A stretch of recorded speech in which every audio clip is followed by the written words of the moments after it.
Yann Diomandé qui passe troisième au classement du Golden Boy, qui grimpe d'une place. Il n'y a pas eu que ça comme changement dans le top 5. On a du coup Koubarsi qui passe quatrième. Stevan qui passe premier à la place de Lennart Karl. Et Zahir Emery qui intègre le top 5. Lui, c'est totalement mérité en ce moment et il est vraiment très bon. Alors, je vais pas vous mentir, hein. À l'heure actuelle, Yann Diomandé, pour moi, il doit être premier. Alors oui, c'est vrai que je suis ivoirien. Pourtant, il y a Stevao en premier. Moi, je suis un fan de Chelsea. Mais juste si on est objectif, allez, imaginons qu'il soit pas premier. Il doit au minimum être deuxième.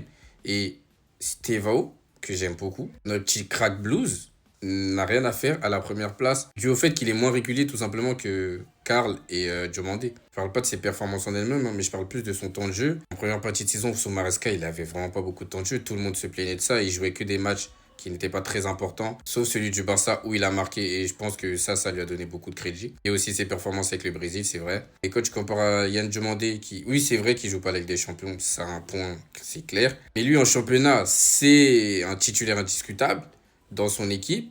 Et les performances parlent pour lui-même. Il est régulier de chez régulier. Et Lennart Karl aussi a son mot à dire dans le sens où, si vous regardez bien, lui aussi, il enchaîne les matchs avec le Bayern Munich. Il n'est pas titulaire indiscutable et ça choque personne.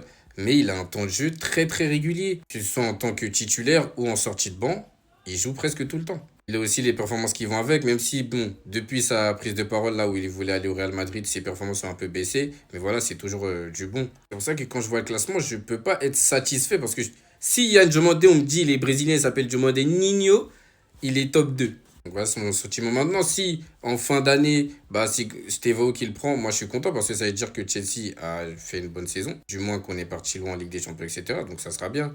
Mais pour l'instant, il ne mérite pas d'être premier.